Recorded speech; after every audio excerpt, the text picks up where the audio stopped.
Hello friends, welcome to शिक्षा garden YouTube channel. आज जो भारतीय राज्य व्यवस्था का सीरीज चल रहा है उसका दूसरा चैप्टर है। उस चैप्टर का जो नाम है वो है भारतीय संविधान की विकास यात्रा। ठीक है, ये चैप्टर सेकेंड चैप्टर है। तो आप जब भी नंबरिंग करें तो चैप्टर सेकेंड है। फर्स्ट चैप्टर वो था, वो इंट्रोडक्शन के बारे में था कि आपको क्या क्या पढ़ना है, समझना है उसके बारे में। बाकी है सेकेंड चैप्टर है, इससे सवाल बहुत ज़्यादा तो नहीं आते, लेकिन दो तीन सवाल आपको देखने को मिल जाएंगे। वो अलग अलग अब एग्ज़ाम के ऊपर डिपेंड करता है किस तरीके का एग्ज़ाम है, कौन से लेवल का एग्ज़ाम है, उसके ऊपर उस तरीके से सवाल बनते हैं। चूँकि ये सिलेबस का पार्ट है तो पढ़ाना एक मजबूरी भी हो जाती है, तो वो इसलिए चैप्टर 2 आपको पढ़ा रहे हैं। उसमें बेसिकली है जो चैप्टर का नाम है भारतीय संविधान की विकास यात्रा। और विकास यात्रा जो आपका जो हमारा इंडियन कॉन्स्टिट्यूशन से देख रहे हैं वो कैसे शुरू हुआ, कब से शुरू हुआ, उसके बारे में बताया गया है। ठीक है, और उसके बारे में हम लोग समझेंगे। तो वो है कि कहाँ से शुरुआत हुआ, तो उसका पूरा थोड़ा सा आपको हिस्टोरिकल बैकग्राउंड भी मिलेगा। सिर्फ ये नहीं कि आज ही का संदर्भ आपको देखने को मिलेगा, शुरुआती दौर से कि कैसे कहाँ से आया। बात आती है कि संविधान है क्या। तो संविधान क्या है? तो संविधान एक बुक है बेसिकली, आप समझ लीजिए। जैसे आपके घर में भी कुछ पूरे घर को चलाना हो तो उस तरीके से एक यदि घर में तो लिखित नहीं होता है, लेकिन एक होता है कि हाँ, जैसे घर के कुछ मेंबर है तो इतने बजे आना है, इतने बजे बाहर जाना है, बाहर रात के बाद ये नहीं करना है, वो इस तरह के कुछ नियम होते हैं घर के लोगों के लिए। तो उस तरीके से भी तो चूँकि पूरा एक समाज है संविधान, ये पूरा हमारा भारतीय समाज, उसको चलाने के लिए भी कुछ नियम चाहिए। तो बेसिकली ये नियमों का एक दस्तावेज है।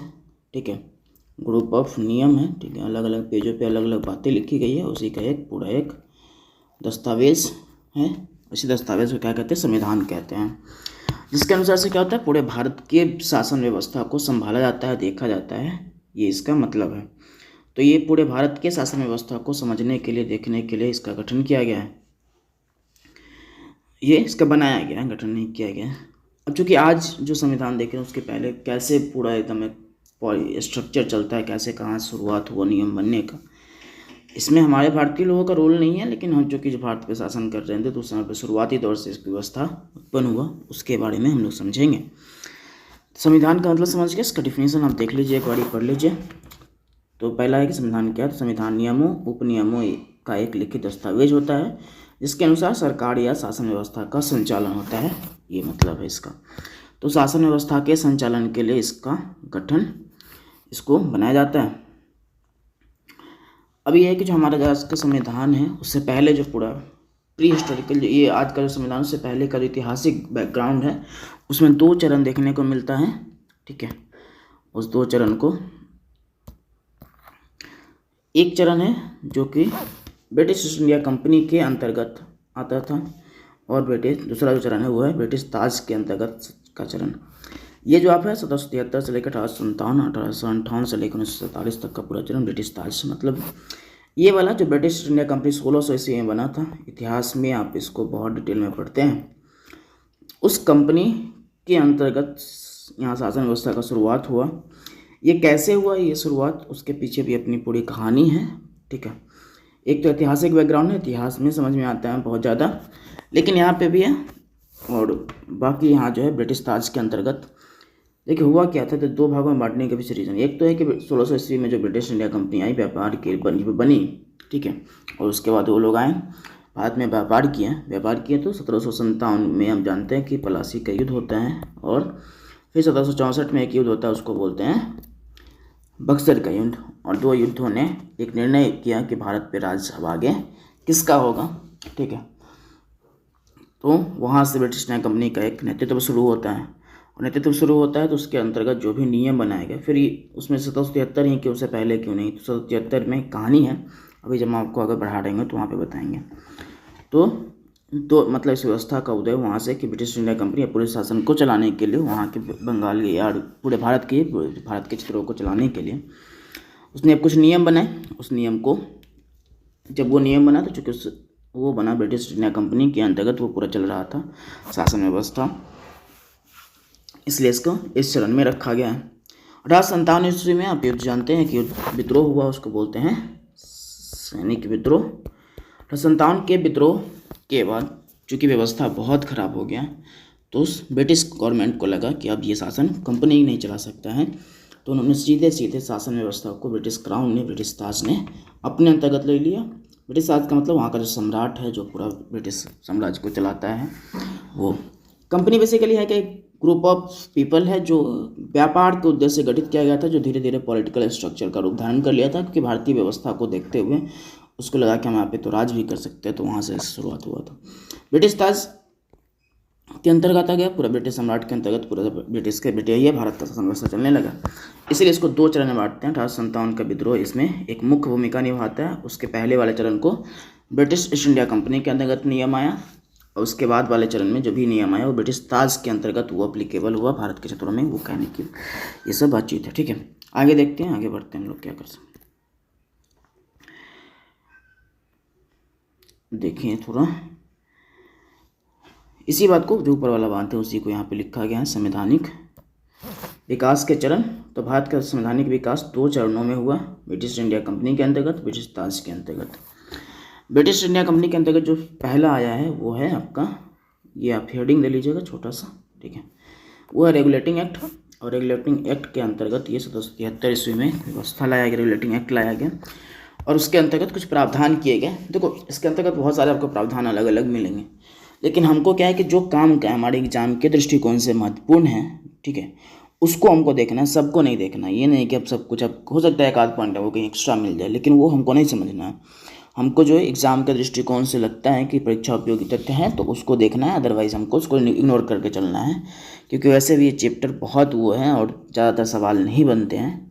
ठीक है, अपर लेवल के जो एग्ज़ाम है, यदि आप ग्रेजुएशन लेवल के जो भी एग्ज़ाम देंगे उसमें सवाल रहते हैं, ठीक है, छोटे में भी रहते हैं लेकिन उतने नहीं रहते हैं, एक आध दो तीन में आपको बहुत होगा तो मिल जाएगा, क्योंकि ये बहुत लंबा सेगमेंट और पॉइंट इसमें बहुत फैक्चुअल फैक्ट्स बहुत है इसमें, तो ये है। ठीक है, पहला अधिनियम है 1773 ईस्वी में। उसके पीछे जो पूरी कहानी है उस कहानी में ये है कि जो अधिनियम, चूँकि व्यापार करने का अधिकार मिला था इसको, क्या, ब्रिटिश ईस्ट इंडिया कंपनी को, कंपनी उसके बदले में जो एकाधिकार इसका बना रहेगा, अधिकार का मतलब इन क्षेत्रों में सिर्फ यही व्यापार करेगा ब्रिटेन के, एकाधिकार बनाने, इसलिए ये अपने सरकार को लगभग 4 लाख वार्षिक पाउंड के आसपास देता था वो, ठीक है, 4 लाख पाउंड वार्षिक रूप में देता था, लगभग उसी के आसपास का अमाउंट है। 1769 के आसपास में भारत में ये बंगाल क्षेत्रों में अकाल वगैरह पड़ा, और अकाल पड़ने के कारण वहाँ पे स्थिति बहुत ख़राब हो गई, ब्रिटिश इंडिया कंपनी का व्यापार बहुत नुकसान में गया, इसके कारण से वो कंपनी घाटे में चली गई। तो उन्होंने उभार के लिए ब्रिटिश सरकार से पैसे मांगे कि भाई हमको कुछ पैसे दो ताकि हम उसको वापस आपको फिर मतलब हम अपना व्यापार ठीक कर पाएँ, फिर आपको हम वापस लौटाएंगे।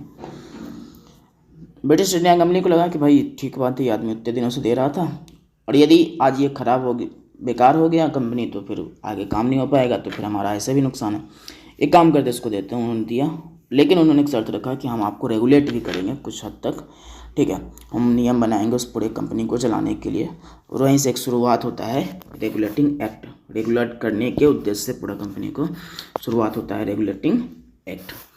ठीक है, तो यहाँ से एक बैकग्राउंड आपको देखने को मिला रेगुलेटिंग एक्ट।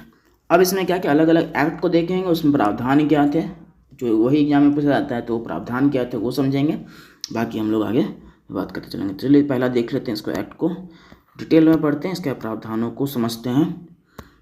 देखिए पहला जो एक्ट है इसमें है रेगुलेटिंग एक्ट 1773 ईस्वी में आया ये एक्ट, जहाँ पे ईस्वी लगा इसका मतलब उस समय पे ये एक्ट पारित हुआ आया। ठीक है, तो भारत में ईस्ट इंडिया कंपनी के कार्यों को नियमित और नियंत्रित करने की दिशा में ब्रिटिश सरकार द्वारा बनाया गया यह पहला अधिनियम था। और इस नियम की विशेषताएं क्या है, इससे पहले कोई नियम नहीं बनाएगा। अब चूंकि कंपनी को नियंत्रित करना है, चूंकि कंपनी को सरकार पैसा दे रही है, तो चाहेगी कि वो रेगुलेट करे ताकि वापस से वो लॉस में ना जाए, वैसा सरकार का पैसा ना डूब जाए, इसलिए वो चाह रही थी कि हम रेगुलेट करेंगे, आपको हम पैसा देंगे, ठीक बात है, रेगुलेट भी करेंगे आपको ताकि हम आगे फिर ठीक कर पाए इस व्यवस्था को, इसलिए पहला बार ये नियम लाया गया। इस अधिनियम की जो व्यवस्था है उसमें है कि इसके द्वारा मुंबई और मद्रास के गवर्नर को बंगाल के गवर्नर के अधीन कर दिया गया।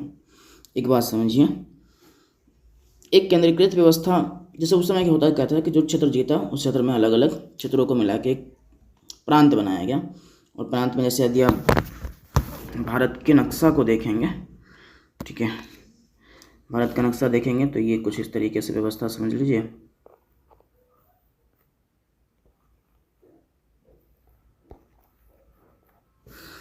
यहाँ जो आप देख रहे हैं पूरा,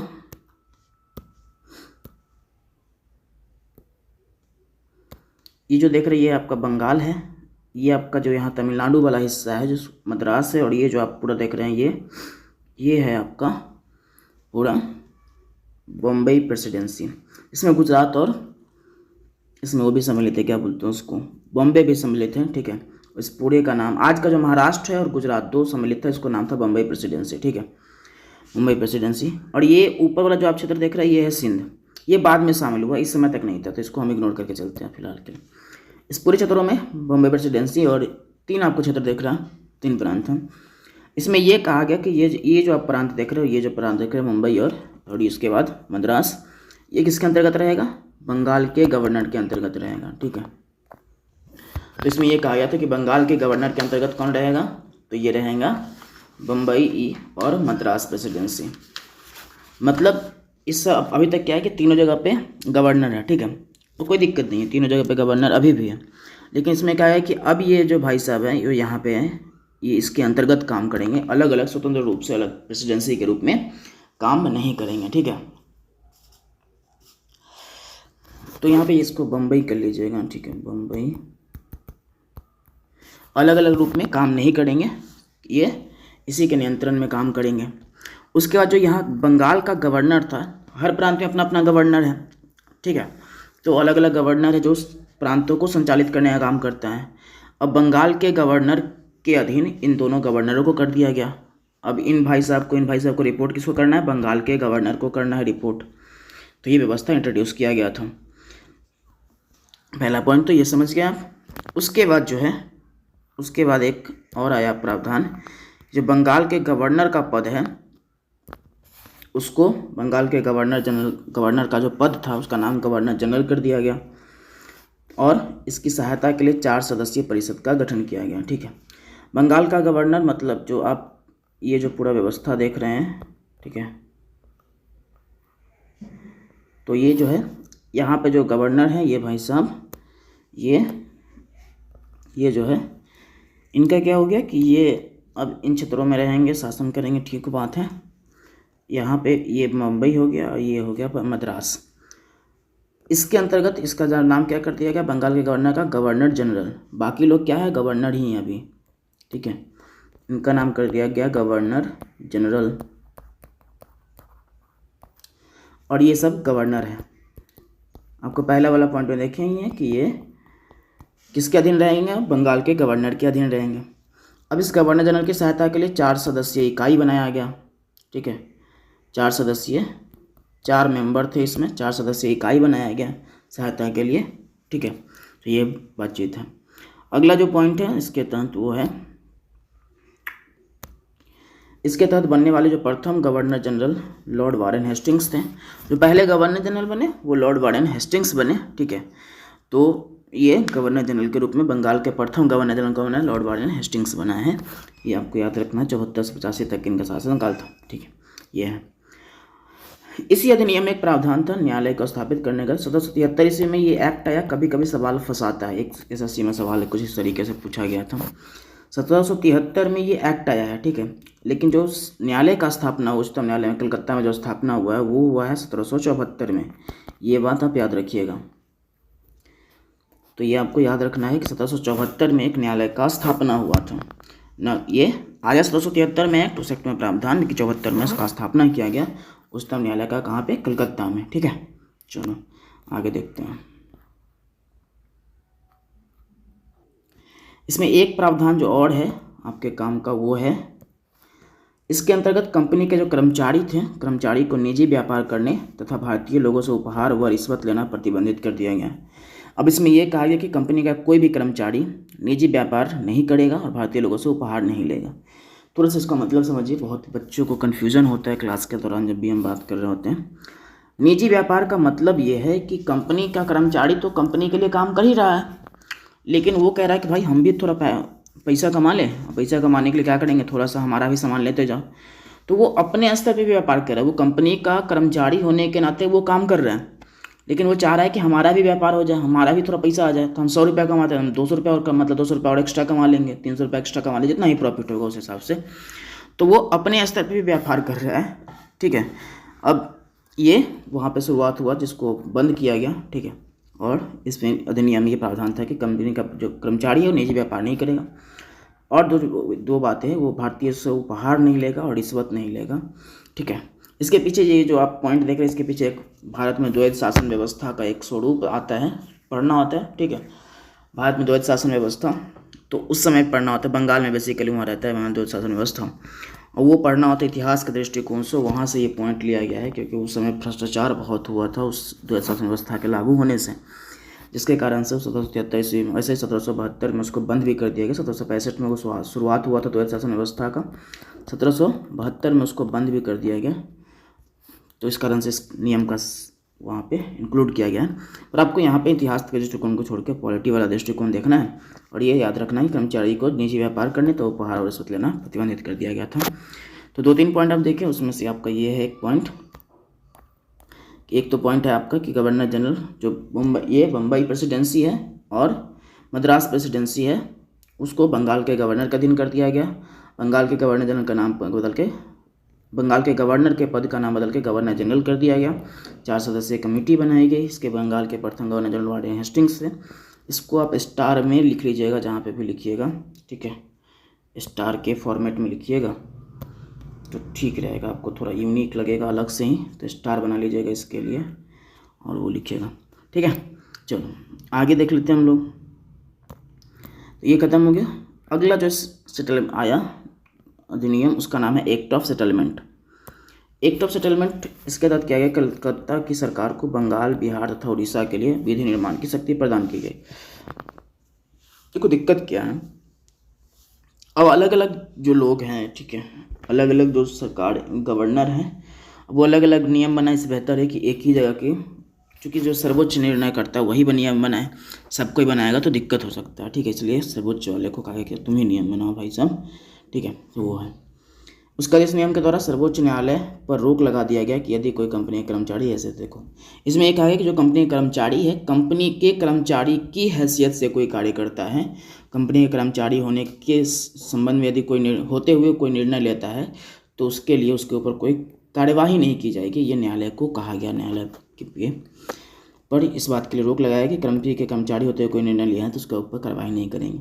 यदि उसने व्यक्तिगत स्तर पर कुछ भी गलत किया है तो उसके ऊपर कार्रवाई की जाएगी, लेकिन कंपनी के कर्मचारी होने के नाते कुछ भी ऐसा किया गया तो उसके ऊपर कार्रवाई नहीं की जाएगी। ये प्रावधान इस एक्ट ऑफ सेटलमेंट में लाया गया था, ठीक है। ये है, इसमें 2 पॉइंट आपको याद रखना है, बहुत ज़्यादा है नहीं इसमें, 2 बातें। बंगाल, बिहार, उड़ीसा के लिए कलकत्ता सरकार को ये नियम बनाने का अधिकार दिया गया। उसके बाद ये न्यायालय पर रोक लगा दिया गया, कंपनी कर्मचारी सरकार के हैसियत से कोई कार्य करेगा तो उसके ऊपर कार्रवाई नहीं की जाएगी, ये बातचीत था। अगला जो है वो एक्ट है, उसका नाम है पिट्स इंडिया एक्ट, जो 1784 में लाया गया है, ठीक है। और ये है, इस एक्ट को ब्रिटिश संसद में तत्कालीन प्रधानमंत्री विलियम पिट द्वारा प्रस्तुत किया गया था। इसमें एक व्यवस्था इंट्रोड्यूस किया गया, इसको बहुत लोग ये द्वैध शासन व्यवस्था का एक स्वरूप मानते हैं, ठीक है, जो वहाँ से आपको देखने को मिलता है, पर जो एक्चुअली में भारत में संदर्भ में कहा था उसका नहीं है, लेकिन एक स्वरूप के संदर्भ में आप देख सकते हैं, 2 शासन व्यवस्था का ये आया। तो एक बात याद रखना है कि विलियम पिट के द्वारा ये लाया गया था, जो आपको याद रखना है। ये हेडिंग है छोटा सा, ठीक है, ये एक्ट को आप ऐसे कर लीजिए, विलियम पिट के द्वारा लाया गया था। और इसके तहत 2 नए विभाग बनाया। पहला जो एक पॉइंट है जो आपको याद रखना है ज़्यादातर, ये कोर्ट ऑफ डायरेक्टर्स ये बनाया गया, और बोर्ड ऑफ कंट्रोल बनाया गया। तो कंपनी के अंतर्गत जो पूरा शासन व्यवस्था था उसको 2 भागों में डिवाइड किया गया, कोर्ट ऑफ डायरेक्टर्स। और ये भाई साहब क्या करेंगे, ये व्यापारिक मामलों को के लिए बनाए गए थे, मतलब इनका काम था व्यापारिक मामलों को, देखो भाई तुम अपना काम करो। बोर्ड ऑफ कंट्रोल जो बनाया गया उसमें कहा गया कि राजनीतिक मामलों के लिए गठित किया गया था, हम अपना काम कर लेंगे, तुम अपना काम कर लो भाई, इसलिए वो किया गया था। तो आपको यही बात इसमें याद रखना है, बहुत ज़्यादा है नहीं, ठीक है। उसके बाद है चार्टर अधिनियम 1813। ये थोड़ा सा आपको यूनिक है सवाल इसमें, चूँकि ये यूनिकनेस है इसमें कुछ बातों के लिए। तो शुरुआती दौर में एक कंपनी आया तो उसके अधिकार को, पत्र को, जो जितना भी समय था उसको भी फिर से 20 वर्षों के लिए बढ़ा दिया गया। कंपनी के अधिकार पत्र को 20 वर्षों के लिए बढ़ाया, मतलब कंपनी और 20 वर्षों तक अपना अधिकार, मतलब अपने इन क्षेत्रों में व्यापार कर सकती है, का अधिकार के संदर्भ में ये बात की गई, ठीक है। कंपनी जैसे राजा के द्वारा बेसिकली क्या था कि राजा के द्वारा मान्यता प्राप्त है वहाँ के राजा के द्वारा कि ठीक है जाओ इन क्षेत्रों में व्यापार करो, उनको अनुमति दी गई थी व्यापार करने का। फिर यहाँ पे क्या हुआ, 20 वर्षों के लिए उस अनुमति को फिर से बढ़ाया गया, ये बात उसमें कहा गया है। इसी के दौरान ईसाई मिशनरी को भारत में धर्म प्रचार कर की अनुमति दी गई थी। ईसाई मिशनरी का मतलब ये है, देखो जो लोग ग्रुप ऑफ लोग हैं जो इस धर्म के प्रचार प्रसार के लिए आते हैं, इसलिए ईसाई मिशनरी कहा गया इसको। और धर्म प्रचार की अनुमति दी गई थी कि आप धर्म प्रचार कर सकते हैं जाके। यहाँ पे ये कहा गया कि भारत में शिक्षा के लिए प्रतिवर्ष 1 लाख खर्च करने का प्रावधान किया गया था इस अधिनियम में, ठीक है। ये आपको याद रखना बहुत यूनिक है कि भारत में शिक्षा के लिए, भारतीयों के लिए शिक्षा के लिए 1 लाख खर्च करने का प्रावधान किया गया है। ये बहुत आपको इम्पोर्टेंट चार्टर अधिनियम है, अधिनियम आपको याद रखना है, ठीक है। इसमें है क्या कि जो शिक्षा के संदर्भ में जो भी व्यवस्था होगा, जो भी विस्तार करने की बात की जाएगी, वो सब आपको यहाँ पे देखने को मिलेगा। बेसिकली शिक्षा के संदर्भ में विस्तार के लिए, विकास के लिए, उसके लिए ये पैसा लाया गया था, 1 लाख खर्च करने का प्रावधान किया गया था, ठीक है। अगला पॉइंट है इसका, वो है जो अंग्रेजी कंपनी है उसका व्यापार करने पे एक अधिकार जो था, ठीक है। 1 मिनट, इसके पहले ये दूसरा पॉइंट है, ये देख लो। कुछ सीमाओं तक भारत के साथ व्यापार करने तो सभी ब्रिटिश वासियों के लिए मुक्त व्यापार की अनुमति दे दी गई। अब इससे पहले तक क्या था कि अब व्यापार जो है सिर्फ जो ब्रिटिश इंडिया कंपनी है वही करेगी, वहाँ के ब्रिटेन के और लोग नहीं करेंगे व्यापार, ये व्यवस्था था। लेकिन इस अधिनियम में कहा गया कि एक काम करो, तुम लोग भी व्यापार कर सकते हो, ठीक है। तो आप ऐसा कह सकते हैं कि कंपनी को जो था भारत के साथ व्यापार करने का एक अधिकार उसको समाप्त कर दिया गया, ये आप कह सकते हैं, ठीक है। लेकिन यहाँ पे कुछ सीमा तक भारत के साथ व्यापार करने के लिए सही ब्रिटिश का ये खोला गया था। एकाधिकार का मतलब क्या होता है, देखो 2 तरीके का सिस्टम काम करते हैं, एक को बोलते हैं मोनोपोली, एक को डुओपोली बोलते हैं। बेसिकली है क्या कि इन क्षेत्रों में, किसी भी क्षेत्र में जब इस तरह की व्यवस्था लेकर मोनोपोली लाया गया होगा, इसका मतलब है, इसी का हिंदी है बेसिकली एकाधिकार, ठीक है। तो उसमें व्यापार कौन करेगा, जिसको अधिकृत किया गया, जिस भी कंपनी को भेजा गया कि आप इन क्षेत्र में व्यापार करेंगे, उसके लिए एकाधिकार शब्द का प्रयोग किया कि आप मतलब यही कंपनी जिसको अधिकृत किया गया वही व्यापार करेगी, बाकी कोई व्यापार नहीं करेगा। इस व्यवस्था को बोलते हैं एकाधिकार। जैसे शुरू में दौर में जियो के संदर्भ में, मतलब आज भी कहा जाता है वैसे, तो जियो के संदर्भ में कहा गया था कि ये देखो तुम लोगों को लालच दे के ये कंपनी क्या कर रही है, अपना एकाधिकार स्थापित कर रही है। मतलब क्या कि बाकी टेलीकॉम कंपनी को भगा देगी, क्योंकि अब चूँकि ये सस्ते दामों पे कुछ भी देगा तो उतने टेलीकॉम कंपनी अपना एग्जिस्टेंस नहीं रख पाएंगे, उनको भी तो प्रॉफिट वगैरह चाहिए, सब चाहिए, तो एग्जिस्ट नहीं रख पाएंगे। और अंततः क्या होगा, फिर ये बाद में जाके जब पूरे कंपनी निकल जाएंगे, पूरे प्लेयर टेलीकॉम कंपनी के भाग जाएंगे, तो फिर ये अपना एकाधिकार जमाएगी, फिर अपने मनमाने तरीके से करेगी, जो भी प्राइस बढ़ाना घटाना वो होगा। तो एक उस समय पे ये बात चल रहा था।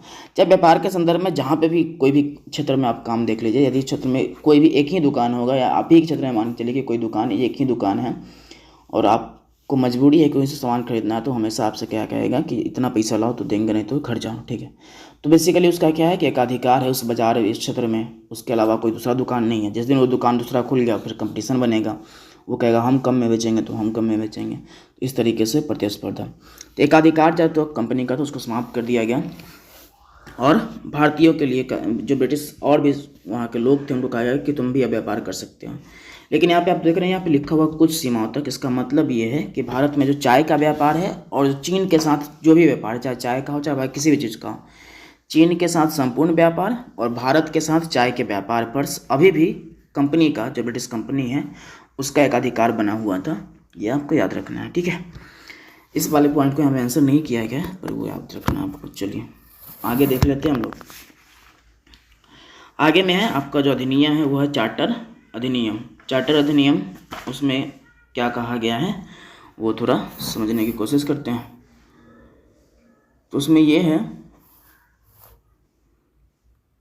कि इस व्यवस्था के अंतर्गत जो इसके तहत कंपनी के व्यापारिक अधिकार पूर्णतः समाप्त कर दिए गए। अब वो जो आप समझ रहे थे ना, वो सब क्या कि अलग से, देखो जी, वो जो व्यापारिक गतिविधि था कि अलग से आपको एक्स्ट्रा मिलेगा। क्या मिलेगा, ये व्यापार करने का अनुमति जो समाप्त किया गया था, उसमें क्या क्या दिया गया था, चाय और चीन के साथ जो व्यापार था उस पर अनुमति दिया गया था कि उस पर सिर्फ कौन करेगा, ब्रिटिश इंडिया कंपनी ही व्यापार करेगी, बाकी लोग नहीं करेंगे। यहाँ पे वो भी समाप्त कर दिया गया। इस वाले में ये कहा गया कि कंपनी का पूरा व्यापार समाप्त होता है, चाहे चीन के साथ हो, चाहे भारत के चाय के साथ हो, सब अधिकार समाप्त कर दिया गया। लेकिन जो इससे पहले वाला अधिनियम देखे थे 13 वाला, उस वाले में ये था कि चीन के साथ व्यापार और भारत के चाय के व्यापार पर कंपनी का एकाधिकार अभी भी स्थापित था, जो 1833 ईस्वी के अधिनियम से उसको ख़त्म कर दिया गया। ये बात आपको ध्यान में रखना है, ठीक है, समझे। अब इस वाले में क्या हुआ कि पूरे तरीके से पूर्ण तौर पे इसको ख़त्म करने की बातचीत की गई। तो इसका बहुत जो प्रमुख बिंदु है वो ये है, याद रखिएगा इसको। अगला जो पॉइंट है इसमें, हाँ, इसमें एक बहुत मेजर जो चेंज हुआ वो आपको याद रखना है। उसमें ये है चेंजेस कि जो बंगाल के गवर्नर थे उनको भारत का गवर्नर जनरल कहा गया। एक चीज़ और, अभी तक जितना भी आप चेंज देखेंगे उसमें बंगाल के गवर्नर के पद के साथ ही चेंज हुआ है, किसी और प्रेसिडेंसी के गवर्नर के पद के साथ चेंज नहीं हुआ है। ये बात आपको याद रखना है। जैसे आप 3 प्रेसिडेंसी देखे थे ना, अंततः वो 11 प्रेसिडेंसी बनता है धीरे धीरे 47 तक, ठीक है, तो वो तो है ही। पर अभी जो बात ये है कि जो 3 प्रेसिडेंसी देखे थे, बंगाल, मद्रास और बम्बई प्रेसिडेंसी, उस प्रेसिडेंसी में अलग अलग तो जितना भी पद में चेंज हुआ है उसमें सिर्फ बंगाल के गवर्नर के पदों में चेंज हुआ। तो पहली बार बंगाल का गवर्नर था, बंगाल का गवर्नर जनरल कहा गया, ठीक है। उसके बाद यहाँ पे भारत का गवर्नर जनरल आपको देखने को मिल रहा है शब्द। तो ये आपको चेंजेस है इसमें। अब इसके तहत प्रथम गवर्नर जनरल कौन बना भारत का, तो वो है लॉर्ड विलियम बेंटिक, ठीक है, लॉर्ड विलियम बेंटिक बने। ये आपको यहाँ देखना है। 33 से पहले ये वैसे ये भी थे, क्या बोलते हैं, गवर्नर भी थे और गवर्नर जनरल थे, उसका भारत का प्रथम गवर्नर बने। तो ये आपको याद रखना है। तो इसके तहत पहला, कंपनी के व्यापारिक अधिकार को पूर्णतः समाप्त किया गया। बंगाल के गवर्नर जनरल को भारत का गवर्नर जनरल कहा गया। प्रथम गवर्नर जनरल कौन बने, ये लॉर्ड विलियम बेंटिक बने। यहाँ पे स्टार लगा के लिखिएगा, इस बात को थोड़ा सा अच्छा लगेगा। ये पॉइंट है, उस पॉइंट के नीचे स्टार लगा के इस बात को लिखिएगा, ज़्यादा बेहतर रहेगा। चलिए, ये अब हम इसको डिलीट करते हैं, वापस आगे कंटिन्यू करते हैं व्यवस्था को। अब जो आगे है ये है, भारत के गवर्नर जनरल को सभी नागरिक व सैन्य शक्तियाँ प्रदान की गई थी, ठीक है। वो आपको पूरे अधिकार इसको दिया गया, नागरिक व सैन्य अधिकार की, उस पर अपना निर्णय जो भी लेना हो वो करेगा। उसके बाद जो प्रावधान है उसमें यह है कि इस अधिनियम के तहत सिविल सेवकों के लिए चयन के लिए खुली प्रतियोगिता के आयोजन की शुरुआत की गई। पांथे इससे पहले नहीं होता था क्या, इससे पहले सिविल सेवक के लोग थे लेकिन वो नॉमिनेटेड लोग थे, ठीक है, वो नॉमिनेट करके आते थे। अब क्या किया गया कि ओपन कंपटीशन लाया गया कि आप कोई भी शामिल हो और उसके बाद शामिल होने के बाद ये नियम, मतलब उसमें चयनित हो सकता है कोई भी, ठीक है। ये व्यवस्था यहाँ पे इंट्रोड्यूस किया गया था। उसके बाद है जो इस अधिनियम के तहत दास प्रथा को गैर कानूनी घोषित किया गया था। देखो, ये जो दास प्रथा है गैर कानूनी घोषित हुआ था, समाप्त नहीं हुआ था, समाप्त 43 में होता है, तो वो आपको याद रखना है। 33 में इसको गैर कानूनी घोषित किया गया था और गवर्नर जनरल को कहा गया था कि आप इस पर नियम वगैरह बनाओ और आगे इसको बंद करो, ठीक है। तो वो बंद करने की बात थी। उसके बाद अगला पॉइंट है, इस अधिनियम के तहत एक विधि आयोग का गठन किया गया, जिसके प्रथम जो अध्यक्ष थे वो लॉर्ड मैकाले थे। तो अलग से एक विधि आयोग बनाया गया नियम वगैरह के फॉर्मेशन के लिए, और उसके पहले अध्यक्ष बनाया गया लॉर्ड मैकाले, ठीक है। वैसे मैकाले को आप जानते होंगे, नहीं जानते तो इतिहास के सीरीज में आप अलग से समझेंगे इसके बारे में। बहुत ज्ञानी बनाने में, आपको अंग्रेजियत सिखाने में इनका बहुत ठीक ठाक योगदान है, ठीक है। आगे उसके बाद चार्टर अधिनियम 1853, और इस अधिनियम में कुछ प्रावधान है, उस प्रावधान को देख लेते हैं। इस अधिनियम के तहत पहली बार गवर्नर जनरल की परिषद के विधायी तथा प्रशासनिक कार्यों को अलग कर दिया गया। अब ये गवर्नर जनरल का जो परिषद है वो विधायी कार्य एवं प्रशासनिक कार्य अलग अलग होगा, कोई एक मतलब पूरा काम नहीं करेगा। इसके तहत गवर्नर जनरल की परिषद में 6 नए सदस्यों को जोड़ा गया, जो पहले 4 था, आप जानते हैं 6। संपूर्ण भारत के लिए पृथक विधान परिषद की स्थापना की गई, तो अलग अलग विधान परिषद बनेगा, अलग अलग विधान भारत के क्षेत्रों के लिए। ये व्यवस्था यहाँ पे आपको देखने को मिलता है। इस वाले में आपको यहाँ पे ये ब्रिटिश ताज के अंतर्गत अधिनियम देख रहा होगा, इसको हम लोग पार्ट 2 वाले में कवर करेंगे। पार्ट 1 में यहीं तक आपको 1853 के अधिनियम तक। उम्मीद करते हैं आपको पूरी चीज़ें सही से समझ में आई होगी। बहुत डिटेल नहीं पढ़ना, आपसे ज़्यादा मत जाइएगा, आप परेशान हो जाइएगा फालतू में। सब वैसे भी आपको नीचे वाले एग्जाम में तो नहीं बनता, ऊपर वाले एग्जाम में ठीक ठाक सवाल बन जाता है, जो इतना ही से बन जाएगा, आपको बहुत डिटेल नहीं पढ़ना, ठीक है। तो जो ब्रिटिश ताज के अंतर्गत जितना भी अधिनियम है उसको हम लोग बाद वाले सेकेंड वाले टॉपिक में, सेकेंड वाले पार्ट में कवर अप कर लेंगे। आज के लिए इतना ही। उम्मीद करते हैं आपको अच्छा लगा होगा।